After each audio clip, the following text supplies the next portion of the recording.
Hello dan selamat datang. Dunia sekarang ni kan makin tak menentu, jadi macam mana sebenarnya Malaysia bersiap sedia untuk pertahankan kedaulatan kita? Hari ini kita akan bedah siasat secara mendalam, tinjauan strategi pertahanan negara kita dan apa maksud semua ni untuk masa depan Malaysia dan untuk kita semua. Jadi, persoalan paling besar sekarang, adakah kita betul-betul bersedia?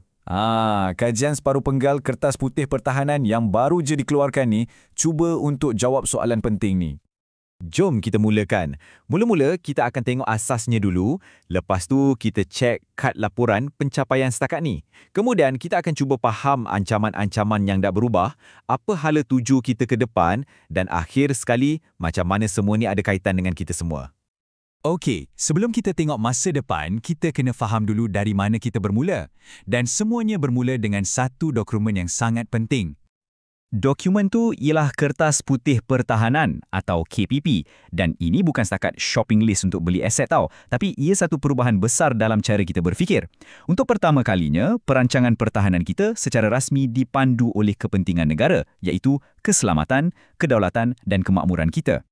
Asas dia senang je, ada 3 tonggak utama. Pertama, cegah rintang berpadu. Maksudnya kita buat sesiapa pun fikir 2-3 kali sebelum nak kacau kita. Kedua, pertahanan komprehensif. Maknanya satu negara terlibat, bukan askar je. Dan ketiga, perkongsian berwibawa. Maksudnya kita bekerjasama dengan negara-negara lain. 3 konsep inilah yang jadi panduan untuk segala-galanya. Okey, sekarang jom kita cek kad laporan dia pula. Dah separuh jalan ni, apa yang kita dah capai? Kita on track ke tak? Benda pertama yang paling ketara, cuba tengok nombor ni. Untuk pertama kalinya dalam lebih 10 tahun, bajet pertahanan kita dah lebih 20 bilion. Ini bukan sekadar nombor tau. Ini adalah isyarat yang sangat jelas daripada kerajaan yang pertahanan kini menjadi fokus utama. Tapi ia bukan pasal duit je. Struktur organisasi pun dah dirombak. Kita dah tubuh BSEP untuk hadapi perang cyber, MDIO untuk satukan risikan pertahanan dan juga Sekretariat AMH untuk rancang tentera masa depan.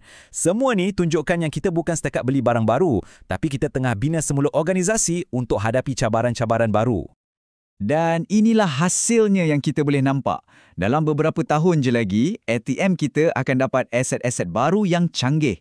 Daripada drone, jet berjuang ringan, sampailah ke kapal peronda baru. Ini bukti yang perancangan tu semua dah mula jadi kenyataan. Okey, jadi kita dah nampak progres yang ada. Tapi dunia sentiasa berubah kan? Jom kita tengok pula macam mana rupa ancaman yang kita hadapi sekarang berbanding dulu. Dekat sini kita boleh nampak perbezaan yang jelas. Sebelah kiri, ancaman tradisional yang kita dah biasa dengar. Sebelah kanan pula, ancaman bukan tradisional yang makin menjadi-jadi. Pandemik, perubahan iklim, serangan cyber. Ancaman-ancaman macam ni tak kenal sempadan dan perlukan cara pertahanan yang lebih menyeluruh. Petikan ni pula sentuh satu isu yang sangat rumit, terutamanya di Laut Cina Selatan. Taktik zon kelabu ni, dia kacau kita tapi tak sampai tahap nak isytihar perang. Jadi sangat susah untuk kita bertindak balas guna cara biasa. Dan kalau tadi kita cakap pasal ancaman cyber, cuba tengok nombor ni. 26.85 juta kes serangan cyber pada tahun 2023. Ini bukan lagi cerita teori tau. Ini realiti yang berlaku setiap hari. Domain cyber dah jadi medan perang baru yang sangat kritikal. Jadi, bila ancaman dah makin berkembang, strategi kita pun kenalah ikut berkembang, kan? Jom kita tengok apa plan untuk masa hadapan. So, apa fokus kita sekarang? Senarai ini nampak panjang, tapi sebenarnya kita boleh bahagikan kepada 3 bidang utama. Pertama, risikan dan maklumat. Maksudnya kita nak tahu apa yang berlaku di sekeliling kita dengan lebih baik. Kedua, kawalan. Kita nak pastikan ruang udara dan maritime kita selamat daripada ancaman macam drone. Dan ketiga, serangan. Keupayaan untuk bertindak balas dengan tepat dari jarak jauh. Pendek kata, kita nak jadi lebih smart, bukan setakat lebih strong.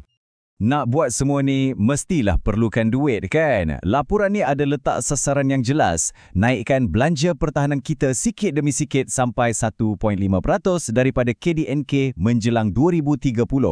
Graf ni tunjukkan komitmen tu. Nampak kan? Trend dia menaik dan ini untuk jangka masa panjang.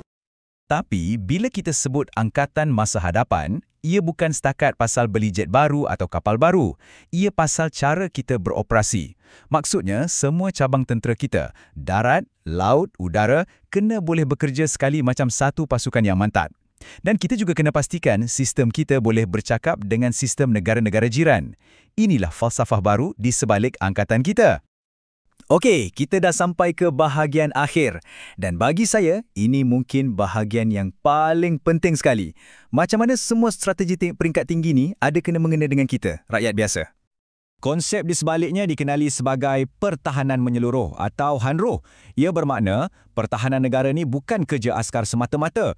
Kekuatan kita juga bergantung pada ekonomi yang stabil, masyarakat yang bersatu padu dan kesediaan setiap seorang daripada kita. Dan inilah mesej utamanya yang merangkumkan semua yang kita bincangkan hari ini. Pertahanan negara adalah tanggungjawab bersama. Ia satu peringatan yang mudah tapi sangat mendalam yang melindungi negara kita ni adalah tugas kita semua. Kajian ni dah bentangkan plan, cabaran dan juga komitmen yang baru di peringkat tertinggi. Tapi soalan terakhir ni saya nak tinggalkan untuk kita semua renungkan. Dalam dunia yang penuh dengan ketidakpastian ni, adakah kita sebagai satu masyarakat bersedia untuk mainkan peranan kita dalam tanggungjawab bersama ini?